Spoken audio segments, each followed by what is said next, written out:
Movie Wars.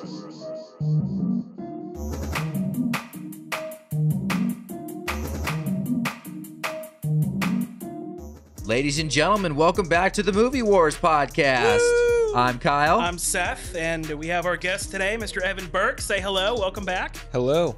I think at this point, we'll call him a friend of the show. I'd say so. When Friend you're of the show. This is my 4th episode. It is. still, I still think we need to come up with an award for him because he recorded 3 episodes in one day. He did. We've done the And- most in one day with this man. And we couldn't talk about it at the time because it was secret, but he literally crawled in here from fucking slaying Kill Tony the night Yeah. before at Bridgestone Arena here in Nashville, Tennessee. What a crazy day. I was very tired. I had And got no sleep. I got into bed. I was like, what happened? And then I was like, oh yeah, tomorrow morning early, gonna go talk. Luckily it was things I could talk about. If I had to talk about Tron then, Yeah. because even having just watched Tron, I'm still like, what happened? Yes. What was I watching? Yeah. But yeah, it is good to be here, and good to have you. yeah. Yeah. And that episode of Kill Tony's now come out at Yeah. episode 725. Oh, there we go. Yeah. He's got Tell the him how to number find down. it. Yeah, go find it. Yeah. YouTube. YouTube. Yeah. Yeah, on YouTube. It's like an hour 45 into the episode, Cool. Yeah. probably. If you get there, you'll probably see me. Yeah. And you got The to next witness few it minutes. happen. Right, In Seth? person, it You was were there. crazy. And then we walked out before the kid just ruined the mood. Yeah, and then I guess something. Yeah, we didn't realize what happened. We did not see the tits that got flashed at William Montgomery. So that Oh, was, really? that was a thing. Yeah. Yeah, I'm not gonna lie. I definitely left the arena and went to the lobby after I was done. Yeah. With Seth. Yeah. That was, And I so- told him, I was like, nope, we're getting out of here. Because So as we soon had- as I saw the kid was getting up, I was like, Yeah. no, we're getting out of here. Well, we had no context for what happened, and that's probably a good thing. Yeah. Right. Because The yeah. way you're describing it, it sounds like you lose your job and you go on a bender and you wake up like you go on a bender on Friday and you wake up on Sunday night Yeah. and That's you're kind like, of what happened. what happened? Yeah. Like what? An Well, it's 11-year-old? it's almost like you feel like you're on a game show, right? And you're like, you have an opportunity to take 2 briefcases and you pick one, right? Mhm. And there's like $1,000 and you're like, yes, I won. Yeah. And they rush you out and they're like, Yeah. let's get him out of here. And then you see the other person and then who has got the other briefcase. Yeah. And you're like, oh, what'd you get? And they're like, $10 million. Yeah. Yeah. So you thought you won. Yeah. You're like, And there was a you're like, rhino. You're like, I did win something. Yeah. yeah. At Yeah. least we didn't witness Drew Nickens and the firing squad of just getting completely destroyed. And let's be honest, if you watched the Kill Tony Netflix at MSG, Yeah. was not very good. No. And so That was hard to watch. Yeah. The kid 11-year-old who got a golden ticket after me, didn't even get his segment aired. Yeah, they Reddit cut him says from the broadcast. They let him go at MSG. Oh, Yeah. yeah. That was the deal is when he went up at Nashville, they were like, you Wow. can come to MSG. Reddit says he got booed, Yeah. Wow. which is why they cut it. Well, And, because he had and the a joke episode about itself. saying the N-word. Oh, did he? Yeah. Clearly his dad wrote it. Oh, I like, didn't know that. Yeah. No, apparently it was that bad. Well, yeah, and then just the episode just didn't feel right. It was cut weird. Yeah. Yeah. So, all in all, listen, looking back on it, I think it'll age well because it's a Yeah. short 5-minute little clip of me, getting a laugh, not getting made fun of Yeah. Yeah. on Kill Tony, and it was a wild experience, Mhm. and I got to perform in front of 15,000 people at Bridgestone Arena. And So, here's the big I'll take it. difference for you. You were a working comic before Kill Tony. You didn't need Kill Tony, and you're a working comic today. Yeah. You just did some string. You just did a string in New York. Yeah. It's just one more thing on the resume for this man. So Yeah, it's just a fun experience, right? Comedy is all about like I see it as like a video game, and it's like little, this is a new level, and this is a checkpoint type stuff, and Yeah. so it just felt like a nice pressure test, so to Yeah. speak. Well, speaking of aged well. Oh, you beat me to it. I was gonna say speaking of checkpoint, but yeah. Speaking of aged well, today we're talking about the legendary Tron from 1982. Oh. Next week we'll be doing Tron Legacy, Ron. so come back for that. But Road. you guys both said this is your first time watching this movie? Yeah, Oh my God. I don't know how I avoided it so long. I'm a huge Jeff Bridges fan. Yeah, I'm not a big Disney fan, fair. so that's Same, maybe yeah. why I didn't see any like heads exploding in the trailer. Arnold wasn't in it. Yeah, there were no arms getting sliced off and Yeah. no aliens eating people. There was no so I was like, all right, well, Yeah. maybe I'll stash that away for later. But yeah, this is legitimately one of the most legendary sci-fi films ever. It was completely groundbreaking in so many ways when it came out. And unfortunately, when it came out, it wasn't huge. Like, it did well from what I remember, but it wasn't like this crazy huge like Star Wars level hype. But it did garner a pretty significant underground following. Like, it had a pretty big cult following that, you know, kind of stayed steady for throughout the couple of decades, but it wasn't until the mid 2000s when it got released on video that its resurgence finally came. So and it faced resistance at every corner. Corner. I mean, Disney had not really established any cred in the live action space. Yeah. They still were heavily animation, and this is random, but this is a good time to put it in here now. I mean, the animators at Disney tried to derail the film. They were super opposed to it because they didn't want computerized. At the time, CGI was kind of a boogeyman, kind of like how we're looking at AI today. Yeah, legitimately. It's literally, except AI has kind of got its own things, but yeah, they were super resistant, and they did not. They gave the budget was around 10 to 12 million, but they were very, very resistant to giving Steven Lisberger. And the whole movie was born in 1976 out of a fascination with Pong. Yeah. And what's funny about how future forward this movie was is for two reasons. First, video games weren't even didn't look the way they depicted it. They would eventually, though. Exactly. They were depicting like PlayStation 2 level video games in this movie.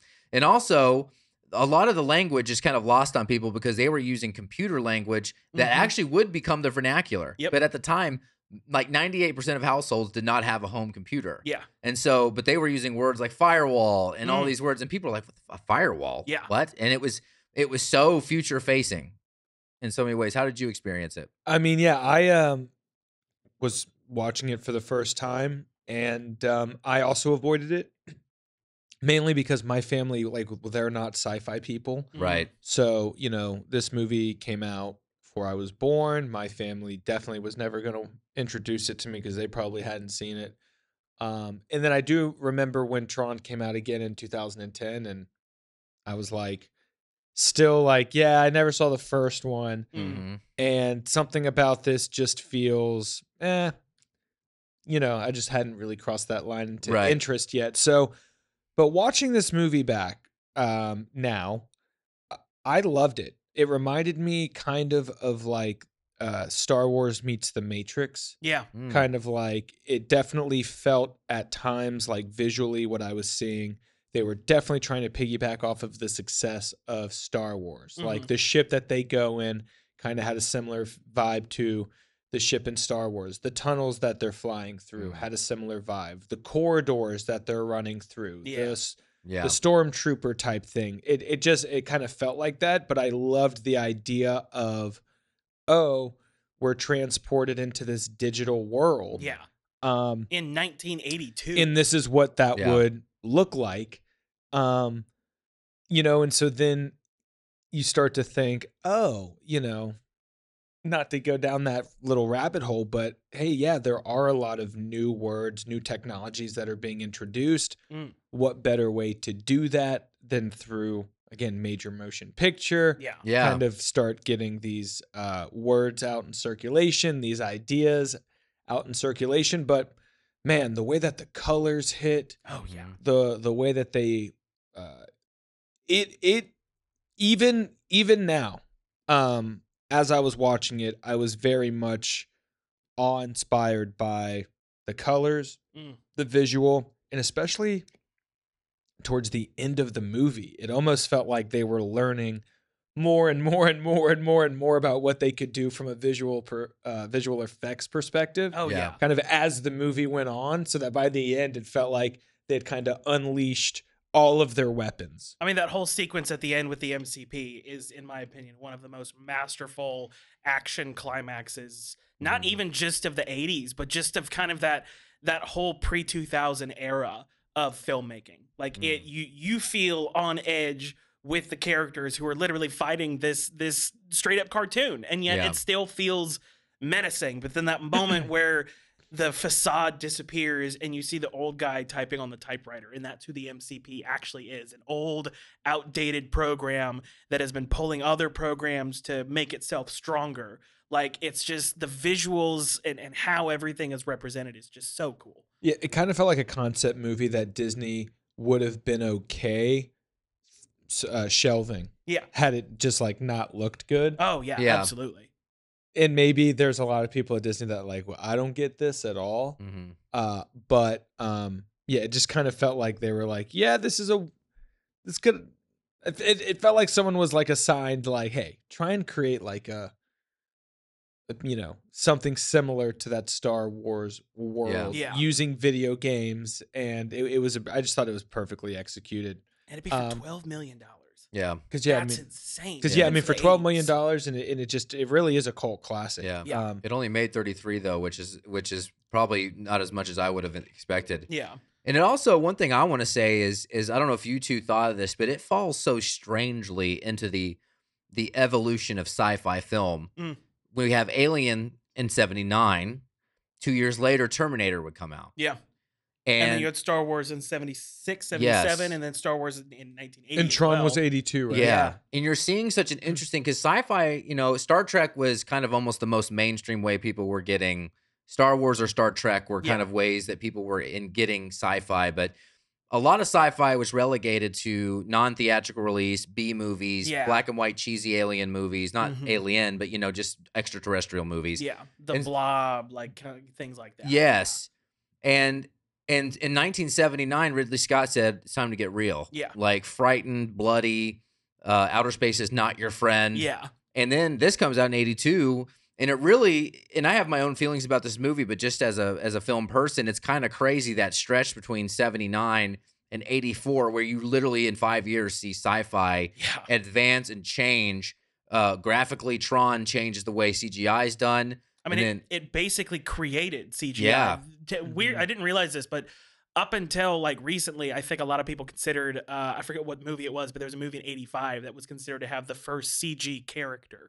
But it's like, this movie really started that trend of CGI, to the point that, like you were saying, their animators were against it, but the Oscars completely excluded it from the best visual effects category because they considered computer generation to be cheating.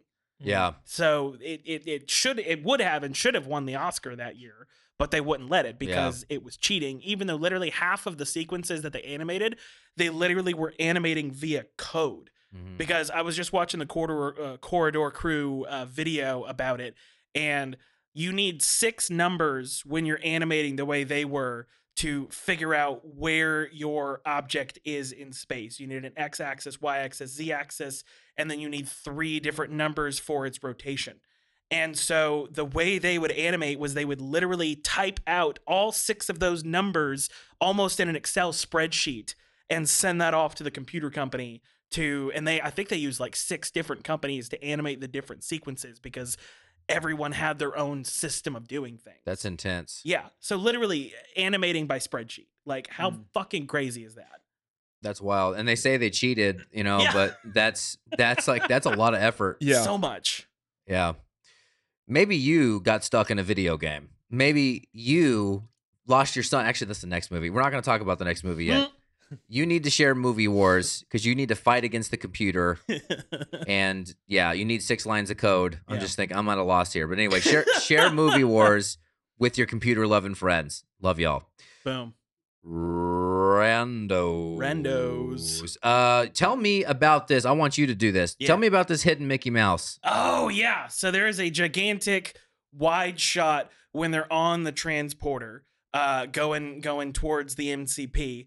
And you look at the ground and there is a gigantic hidden Mickey. I think I texted you the picture of it, but Disney has been obsessed with doing these hidden Mickeys all throughout, I think literally since they started doing their cartoons. And so, see if I can find the picture. They understand the power of subliminal messaging. Exactly. Yes, they do. And the mouse has the most subliminal messages that are out there. I have to Google it. But it's hilarious to me that it took so long for most people to realize this. There's a hidden Mickey Mouse. Yes. I didn't see it. I actually didn't either, and I kind of forgot to look for it. But I probably did see it and didn't realize it. I'll make sure I send it to so in that sequence. Oh yeah, definitely. Yeah. It's so good. That's wild. And it just it kind of blends seamlessly unless, like you said, you're looking for it. Yes. So yeah, that's one of the things that they did with their newfound animation powers. There was another hidden little Easter egg in there too. Pac-Man is visible on Sark's control screen in one of the battle maps. Yes, he is. So yeah, it's an inside joke nodding back to the arcade world that Tron sprung up from. Yeah, is what they said. This is also, and I loved being able to pull this name out. Wendy Carlos. Does that name sound familiar? I feel like it does. She worked with Kubrick on the Shining soundtrack. Oh, okay. And she was the one. There's a whole special feature on the anniversary edition of The Shining 4K where she's showing all these crazy random instruments that I've never heard of to make the sounds for The Shining. Like, I'm like, what is that? Like this one giant thing. It's got 3 keys, but it looks like a giant fax machine, and she's just hitting the buttons. Oh, yeah. Some weird shit. She's wild, man. I think Hans Zimmer brought one of those on his tour. Yeah. Yeah. And she did this. And this was the first score. So this movie just innovated everywhere. It was the first film to fully scale a symphony with an electronic, electronic sound. So, and that was cool. Wendy Carlos, 2 years removed from The Shining. Amazing. Unbelievable. So she's wild, man. Crushing it, girl. Yeah, and everything about this movie, man, like it's just crazy. Yeah. How much it innovated. And last, and you probably can speak to this better, but you were talking about how the CGI was done. So the glowing circuits, anytime you saw like colors that were kind of like neon or whatever, apparently there were 75,000 frames that were hand colored, and they had 7,500 probably. I don't know. Mine says an estimated 75,000 frames. Okay. I can look, maybe 7. Either way, even if it is 7,500, wowzers. Lots. And that's individually, like he said, individual frames. On top of that, they got even deeper because that I don't think applied to the costumes that people were wearing. Because the way that they had to do the costumes was they shot all of it on high contrast black and white. And that way they could invert the footage so that the lines that were supposed to be light would be brighter than everything else. And then they could shine whatever color light they needed behind that and create its own layer just for the lines. So they would have the regular costume, then they would have the lines behind that. Then they would have to cut out individually everybody's faces, mouths, and eyes in 3 different layers so that they would stay the correct color, and then drop the background in behind that. So anytime you're in the grid and see people, you basically have 6 separate layers of film that people had to painstakingly go through and with an X-Acto knife cut out things individually and paste it back in. Like, it is just absolutely crazy how much work went in to make this film. I could see why they were resistant to making this movie. I'm just trying to imagine being like an executive and like you've done Snow White and like some of the most successful IP in history. And some jackass sits in front of you, he's like, here's what we're going to do. Yeah. We're going to color 75,000 frames by hand. We're going to outsource 200 people in Taiwan to paint these frames. We're going to split up mouths. We're going to do everything you just explained. Like an hour later, I'm just like, dude, we made Snow White. We made Bambi. Like, what are you talking about? It felt like research and development for Disney. Yeah. And yet, I feel like if Walt Disney had been alive, it probably would have gotten bigger backing from the company itself. Oh yeah, he probably would have loved the idea of take a concept that I'm familiar with. Yeah. And let's add a new. He's like, from a visual perspective, this has to work. Right? 100%. And it totally did. And he was very well known for innovating new styles of animation anyways. He was one of the first people to integrate like separated layers in his animated films, so the background they could change focus if they wanted to. Were any other movies made like this? I don't think so. Not to this level. I mean, even Terminator had claymation in it still. Yeah. Yeah, that was mostly claymation. Yeah. And it's like and miniatures. Even the way Star Wars did the lightsabers was the lightsabers were just wrapped in reflective paint. Like they weren't going through this like contrast and remove things and have things with light shining through it. Like they went way simpler with how it was done. Yeah.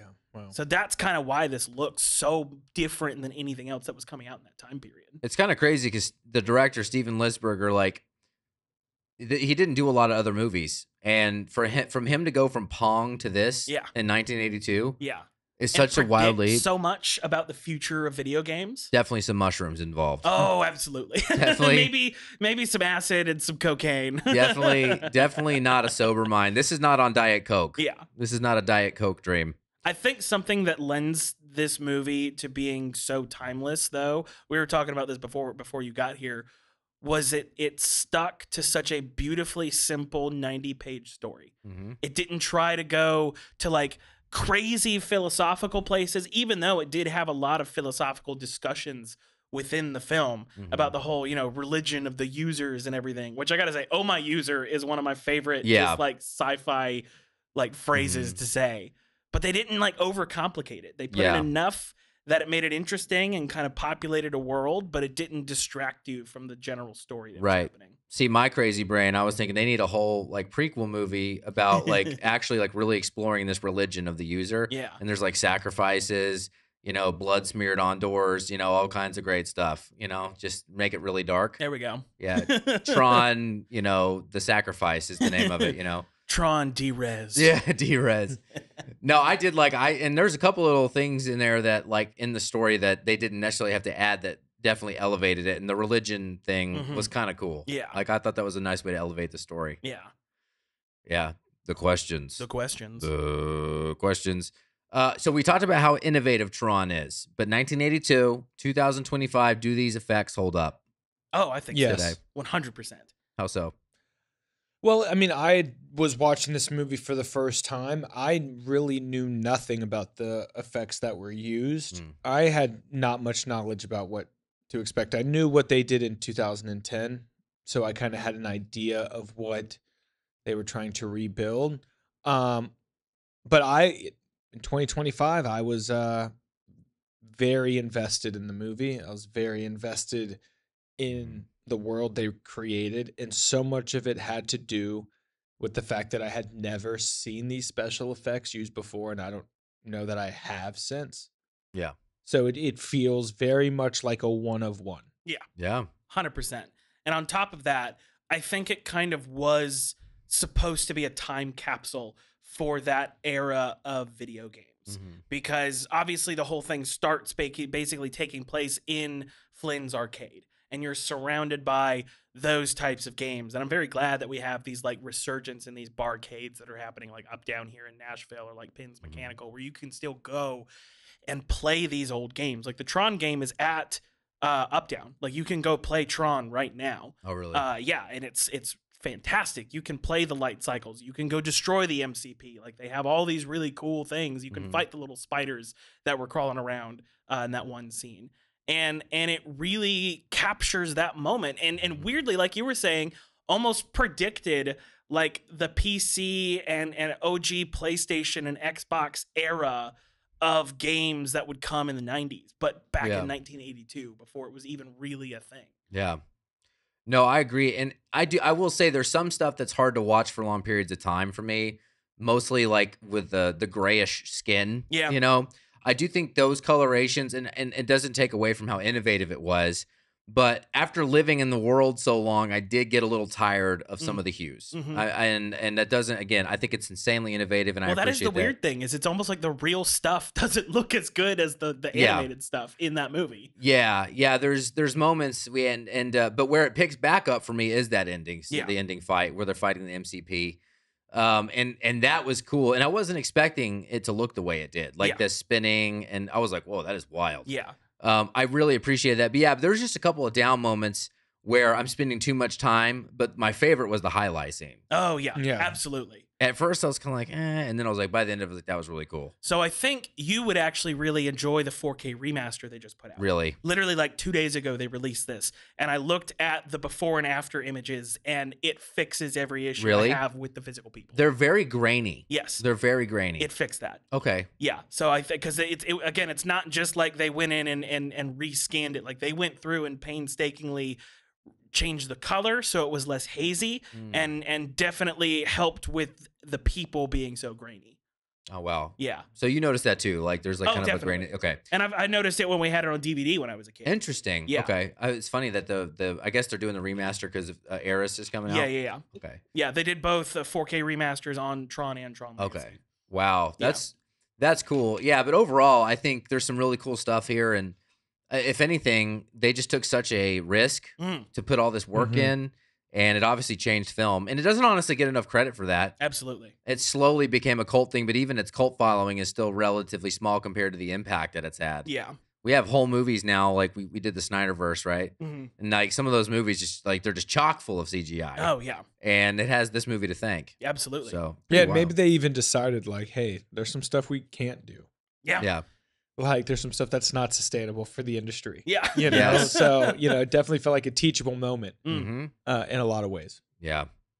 CGI versus story of Tron. So is this more of a CGI movie that's based in innovation, or the story minus the CGI hold up on its own? I think they both hold up really well. Yeah. Because like I said, they could have very easily gone the Blade Runner route and like really overcomplicated the philosophy of what they were doing. And I don't think they did. I think, like I said, I think they dropped just enough details that it would inspire conversation about, oh, what do you think the user religion is like versus the evil people who don't want you to remember that users exist. Like it opens up those conversations without bogging you down in the philosophy of it. So I think it's because of that the animation was able to shine through, and the story itself, just the plot itself holds up so well that even today it's a very fun 90-minute adventure to watch. Yeah, it is short. Yeah, it's 90 minutes. It's like breath of yeah. Definitely holds up. Both. I mean, the story definitely, without the CGI, the story is still there. I mean, just the idea of programs within a system or just it's all a pretty. I think it was of the time, right? I think like the way that the Matrix, right? Like these concepts are always kind of introduced in our movies in different ways at different, different eras. And this just felt kind of like this was that movie for that time. Like going to really make you think about the system that you're in, right? Yeah. And, but, gonna make it, a bit more technical and in a bigger scheme of something, right? Like it almost felt like Westworld, right? Where it's like we have this world, and then within it we have a few viruses or whatever, right? So it's right.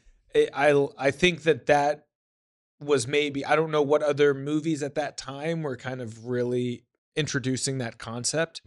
Yeah, for that I have to say the story it definitely holds up. I think also the story on the outside of the grid is what helped, because it's that idea of a corporation stealing someone else's IP is still a very relevant story today. Yeah. And so even with the time and place that it came out, you're still feeling for Flynn. You're still feeling for the fact that he could have and should have been running this multi-billion-dollar organization and is just relegated to his arcade because someone stole his stuff. Yeah. I mean, we just saw OpenAI. They just Facebook just paid for like a $2 million to get an OpenAI engineer. Oh wow!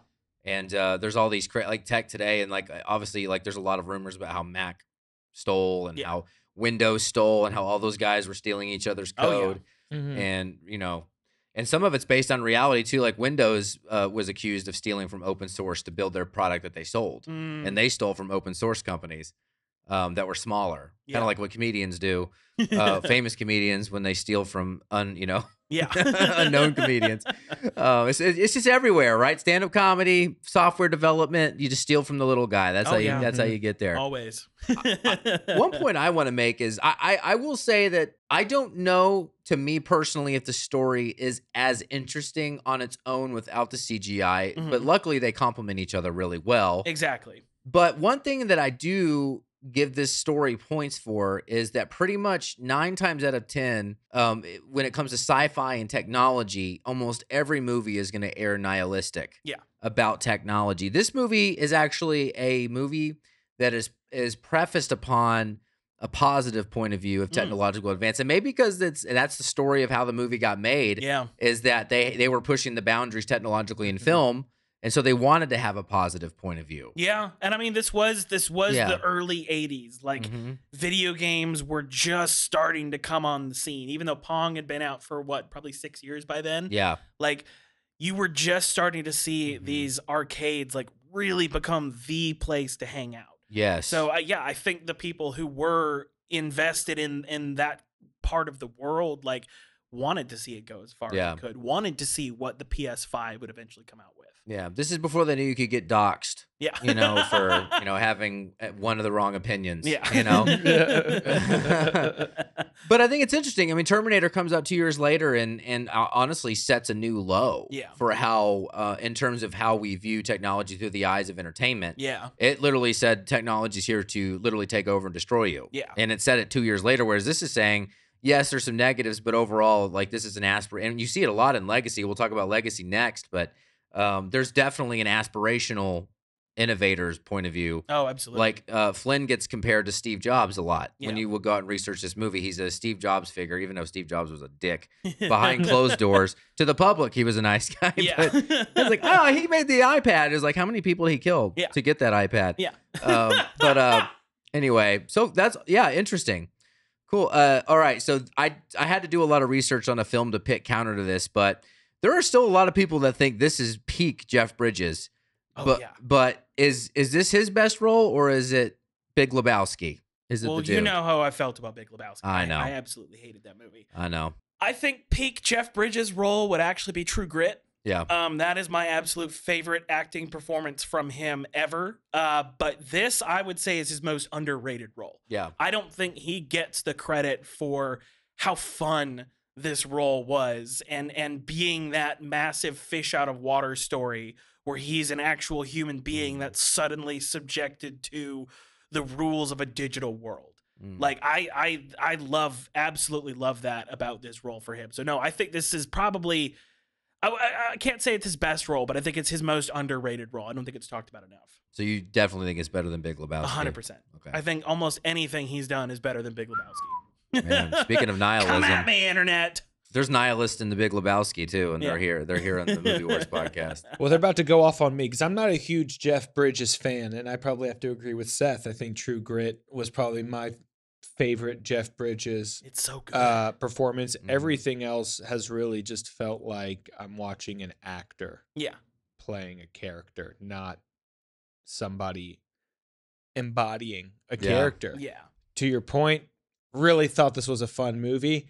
I think his acting is pretty terrible, but I think it's fun. Yeah. So I think it fits the vibe of the film. Absolutely. Yeah. But no, I mean, never really seen the appeal of Jeff Bridges, unfortunately. Come at me. Hot takes today. Well, come at me. I am a Big Lebowski enthusiast. Yeah. In fact, Seth got me a pin. Where did you get that thing? You got me the... Oh, from Loot Crate. It's on my desk. Yeah, I love that thing. And I love the Big Lebowski, but not because of Jeff Bridges. Yeah. Well, there's something in there for everybody. Not for me. Except for Seth.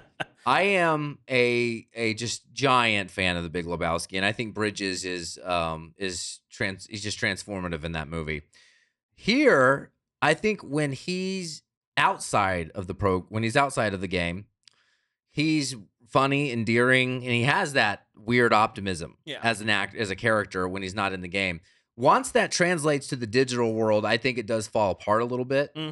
But I do think he's it's funny. He's got kind of a weird naivety about him in this movie where he's always kind of got that. I don't know if he was coached to act it that way, but there's always an inherent optimism to how he handles problems. He's definitely like somewhat of a hippie that has stayed true to himself in the 80s, like philosophically. Because I feel like, by the end of the 70s, the kind of hippie movement had just kind of died out. Like, obviously, you still have people today who would consider themselves hippies, but the movement, I feel like, had fully died out. And he feels like that guy who was a hippie in the 70s who then discovered what technology was becoming and just put all of his focus in on that while still maintaining this come on man kind of vibe, which is not too far off from the reality. I mean, I've been in tech for 16 years, and there actually is a very real aspect to the fact that a lot of the early technologists did have hippie roots. Actually. Oh yeah. And especially once Silicon Valley, Steve Jobs. Yeah.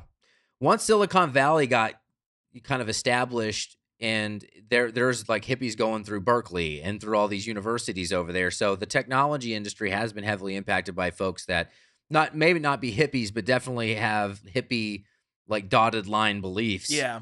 And also you even read today that there's all these Silicon Valley people, a lot of them are in cults today. Oh yeah. And communes. And a lot of them and it's weird. And I personally think this might sound really, I'll say nihilistic again, But I think a lot of technologists, I can't tell if they actually go into technology with these roots or if they form this idea of utopian society in post to justify how their technologies negatively impact the world. And like, well, it's utopia. If we could just do this, it'll save the world and solve this problem. And it's them reconciling in their minds. Like, I know I have $1.9 billion, but we just need all the people, man, and it's just like, I know we're employing slave labor in China, but the people, man, and peace and shit. But I do think I give him credit for the optimism that his character displayed, because I do think if you watch interviews with Zuckerberg, with any of the guys except for Bezos, Bezos is like, whatever, dude. Jeffrey. Yeah, different Jeff. Yeah, Jeff's like, cut your dick off, bro. I don't care. But I do like that. But you know what's funny is today, Bridges, is if you didn't watch this movie and you were more familiar with his later work, he kind of does, like, True Grit kind of established him as almost like this grizzly, bearded, kind of like, almost Southern. Yeah. But he's not that way in real life, and a lot of his other roles are not like that. Yeah. That was a later thing for him. 100%. Because what show did he do? What's that show? Is it The Old Man? Is that what it's called? Oh, yeah. So, I think that's what it's called. And he looks exactly like he does in True Grit in that show. But well, he started his beard trend with Tron Legacy, as we'll talk about next week. But it is funny to see that, like, that 2010 kind of carried him through, because even in like R.I.P.D. he still had the beard. R.I.P.D. Yeah. I forgot about R.I.P.D. I still haven't seen it. I've heard that it's is my awful. favorite Jeff Bridges movie, guys. Sorry. Hell yeah. But anyway, if you didn't decipher from my answer, it's a mega hell yeah on Big Lebowski. It's in my top 50. The dude is forever. The dude is forever. Next question: Oscar snub, or do you side with the Academy at this time? I mean, they didn't pick it for best effects because they were afraid of computers, and they didn't want to. Basically, they didn't want to give affirmation to the fact that this was the future. Yeah, and so they totally snubbed it. Is that the right thing to do in 1983? Or God no. I think consistently the Oscars have been on the wrong side of both history and film history, and this just shows that the Oscars is not about innovation. The Oscars are not about how do we actually make the medium better. It's about pandering to what has been and the past. The lobbyists. Absolutely. And I mean, we've seen it all throughout, history. We've seen some of the fact that Leo won his Oscar for The Revenant and not so many of his other roles that he did that I consider to be so much better and better films is absurd. But they gave him that one for that year because they were pandering. It was all about just like, well, we got to give him one, so I guess we'll do this. We'll give him the one he says 4 words. Yeah. Yeah. It's just, I mean, like that speech where Marlon Brando didn't show up, but instead he sent a representative from the Native American community to sit there and condemn the Oscars treatment of Native Americans. Like, they've just consistently been on the wrong side of everything. Yeah. And I think, this is just another example of them being fearful of the future instead of figuring out how it can be incorporated for everyone's benefit. And I think it's like you said earlier, it's something similar with AI. Like, I feel like instead of fighting it, they should be figuring out how it can enhance everybody's lives, but also make sure that real people are still going to be involved. I'm reading this. It didn't even get nominated. Yeah, no, that's what I'm saying. They refused to nominate it. I thought it just lost, but it got nominated for Best Costume Design and Best Sound, but it didn't even get nominated that year. That's what I'm saying. That's a freaking atrocity. That probably the best effects that year was like, they used really cool paint. Yeah.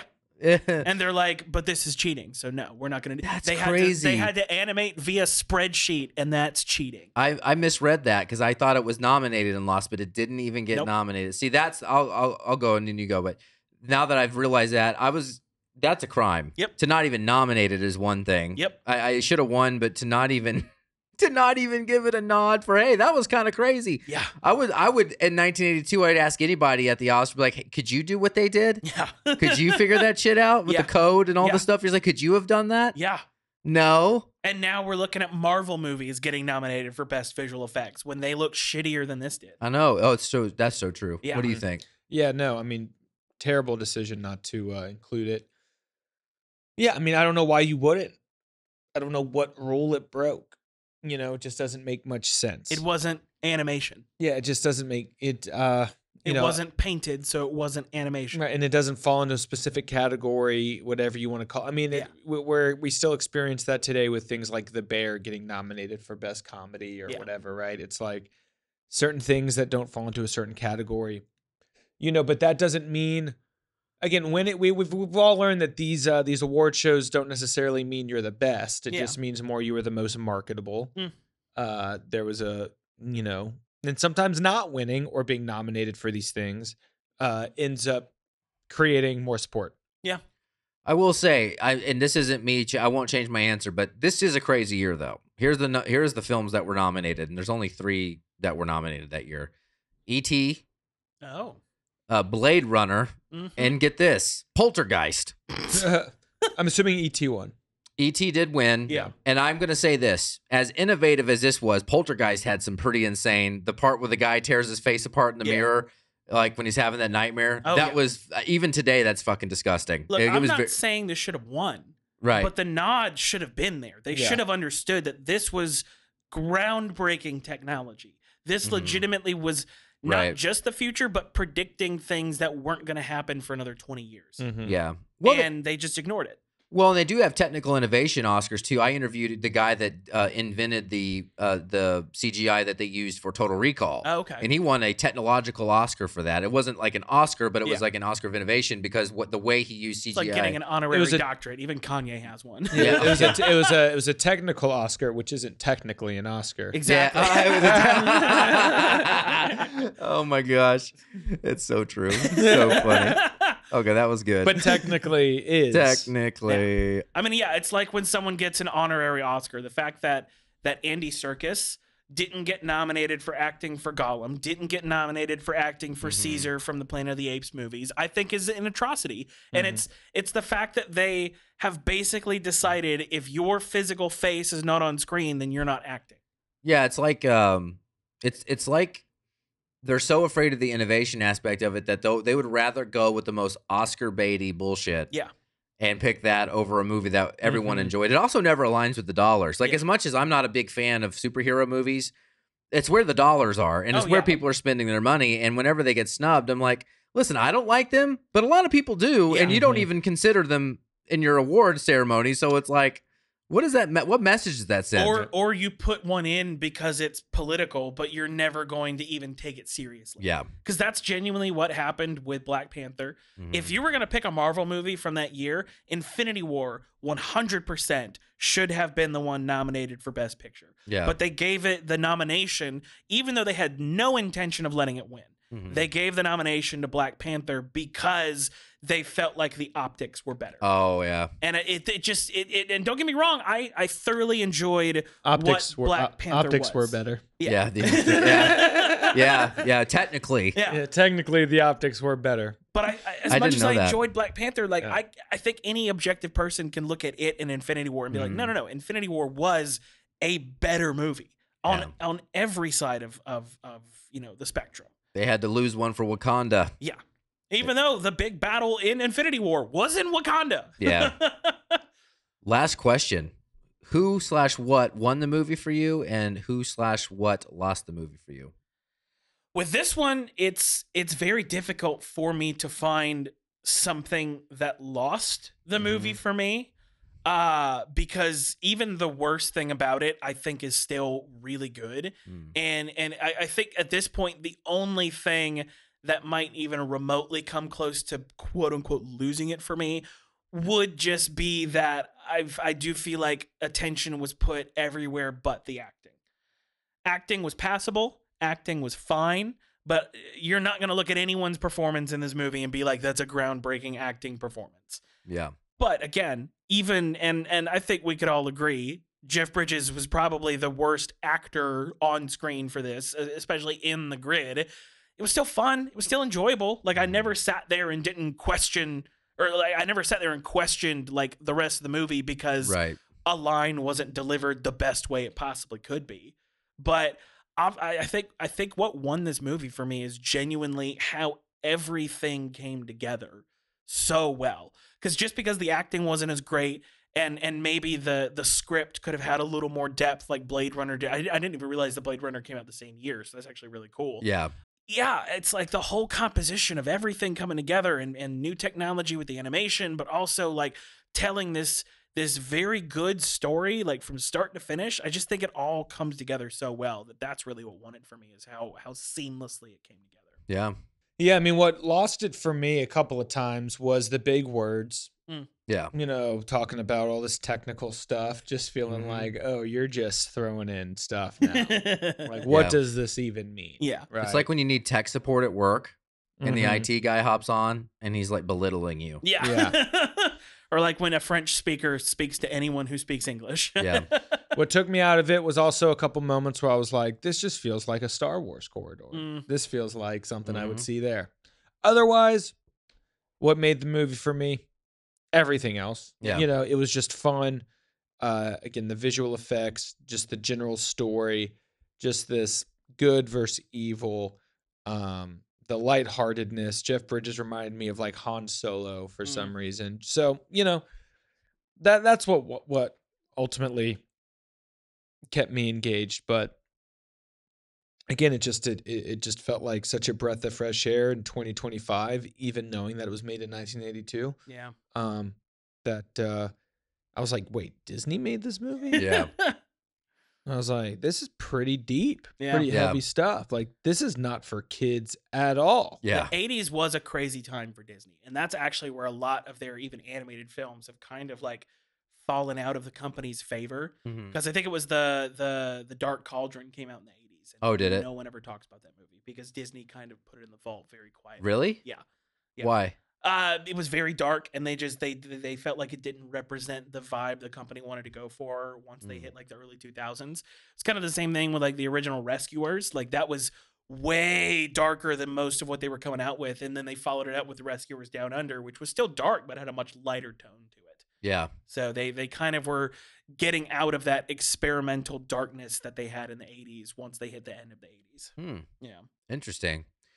Yeah, what won this movie for me was the innovation is obviously really cool. I just think it's a big step forward, and some of the imagery is really unforgettable. Like there's a lot of like things you see on screen and they're hard to forget. Yeah. Because they're so just like encapsulated. The colors are really wicked. And like that highlight scene to me is the best scene in the movie. Just like it was so fun. And I just enjoyed it thoroughly. Yeah. The light cycle scene also I love that so much. Yes. Just memorable images. Yeah. And the thing that lost it for me was I said this earlier, but some of the coloration just kind of overstayed its welcome. Yeah. I think the movie could have used, I mean, it's an hour 30, which is a good runtime, and that's all the runtime they could render. Because that's all they could render out. It's honestly a shock it's that long. Yeah. But if they could add a minute to this movie's total runtime and just take us back to real world for a minute. I just found myself, especially with the grainy colorization, which it sounds like the 4K fixed. Yeah. I would be interested to see your thoughts on the 4K. I just needed to touch grass for a minute. Yeah. Just at some point, not for a long time. I just kind of wanted to go back to planet Earth. Yeah. And because the grainy colors, I got kind of tired of it, kind of overstayed its welcome. When it picks up for the third act, though, and we start to get in that final boss battle, that's when I'm like in the colors where I was like all in again. But there was a minute there I was like, okay, this gray skin tone with the grain, I'm like, I just need to see a real person in the real world, an accountant, a parking attendant. Just give me a real person for just 30 seconds. Just remind me there's a real planet somewhere. And that was my only thing, was I just could have touched grass for a minute. Yeah, I feel that. Fair. Yeah. But overall, I mean, and I'm not always, you know me, I'm not always a sucker for innovation. Yeah. Like Tintin was a good example. Like it's very innovative, but I can't stand the movie. With this one, it's like wow, like I'm just baffled by what they did. Yeah. So, and honestly, so many of my favorite movies wouldn't exist if it wasn't for this movie. Absolutely. I mean, I forget what the movie was, but there was a movie that came out 3 years later that a lot of people consider it to be the first animated character. It looks like utter dog shit compared to this movie. Like, it's terrible. Well, I texted you about the Lawnmower Man. Oh, yeah. So that might be the one I'm thinking of. It might I think be. That's what I'm thinking of. In 1992, they made never mind. No, this was 85. Okay. In 1992, they made The Lawnmower Man. It's based on a Stephen King short story, and it's not anything like the short story. Yeah. But the movie is actually kind of cool. It's got Pierce Brosnan in it, and it's a very interesting concept, and it's really good until they do a digital world. Like the idea is that this guy he's got a disability, and they want to use virtual gaming reality to see if it can help him learn. And okay, that's the whole concept. And it's a very interesting movie until they show the digital world, and then you're like, and then I'm watching this. I'm like, in 1982, like they're doing this, but in 92 in a Stephen King movie, they literally are putting utter dog shit out there because it's a virtual world. It's the same thing. And their perception of it, and they had 10 years of technology and computers behind them at this point. To refer to. Well, I think part of it also might be they never went full digital except for some of the big shots, because a lot of the times, like for example, Clue at the beginning when Flynn is trying to get him through and he's in the tank, the inside of that tank is a real set. Oh wow! Like that's a fully real set. And they used that and composited it with some of the digital stuff, but like they used as much real things as they could in order to have that balance. So you would have somewhat of a seamless transition between the two. Right. And we'll actually get into a lot of that more with Tron Legacy, because that was one of the big things that the director of Tron Legacy wanted to get across, was making sure there was a lot of reality within the digital world. All right, let's close this baby out with the Warzone. What do you say? Let's do it. Let's do it. So new since last time we were here, we do rapid fire. Each host goes through 4 categories. It's cast, it's writing, directing, and then composition. Composition. Yes. And that's where you talk about, editing, graphics, stunts, all the things. Sound design, the music, mechanics. All of it. What do you think? Okay, acting. For me, it is a squeak over. Everyone did fine. No one did bad in my opinion, but again, nothing stand out. So it's fine, just a little bit above average acting. The writing, I think, is very solid. Again, you're not looking at Blade Runner. You're not looking at this crazy like philosophical in-depth discussion about the users versus the programs, but there's just enough that it leaves you wanting more, which I think a good movie leaves you wanting more. Yeah. So story-wise, writing-wise, I think it's absolutely fantastic. Directing, obviously, without the director at the helm, who ended up being the producer on Tron Legacy, this would not have happened. You would not have had these crazy leaps in the technology and the way that filmmaking was being utilized at the time. So it is an absolute yes for me. And then composition, I mean, obviously everything we've talked about, the sound design, absolutely incredible. The animation, the fact that they're literally animating via spreadsheet is something I just can't get over. That they have 6 columns of numbers where everything has to be in each shot, and they're basically going at it blind. Wow. Down to the practical stuff they were doing with film layering and practical sets, and the music. The fact that the music even was such a step forward for the technology. It's across the board a resounding yes, with a small squeak over just specifically with acting. Beautiful. Yeah. So for clean sweep for you. Yeah, I'm going clean sweep. Like Seth, similar. Acting was it was enough to buy us into this world. Yeah. It wasn't, we weren't meant to be grounded in this reality. We were building a world, and everybody kept us in that world. It had moments of being playful. It had moments of being intense and serious, with the stakes being high. So enjoyed that. Writing, yeah, really fun. Thought-provoking.